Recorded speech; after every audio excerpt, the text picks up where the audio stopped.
பாரதி, ஏன் ஒரு காலகட்டத்தில் இப்படி கத்துறாரு? எதுக்கு அப்புறம் போய் கேளுப்பா. பாரதி, எதுக்கு கூப்பிட்டீங்க? எதுக்குங்க கூப்பிட்டீங்க? எதுக்கு கூப்பிட்டீங்க? உட்காரேன் சொல்றேன். ஐயோ, எதுக்கு கூப்பிட்டீங்க? எதுக்குங்க கூப்பிட்டீங்க? எதுக்கு கூப்பிட்டீங்க? எதுக்கு கூப்பிட்டீங்க? எதுக்குங்க கூப்பிட்டீங்க?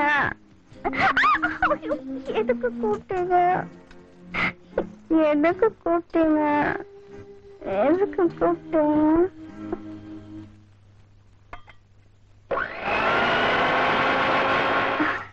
எதுக்குங்க கூப்பிட்டீங்க? இன்னுமா தெரியல எது கூப்பிட்டேன்னு? இதுக்கு தானா? ஏய், ஆபீஸ் போகும்போது ஐஸ்கிரீம் கொடுக்கணும், ஓகேவா? ஆசை தோசை அப்பளம் வடை. அதான் அதான்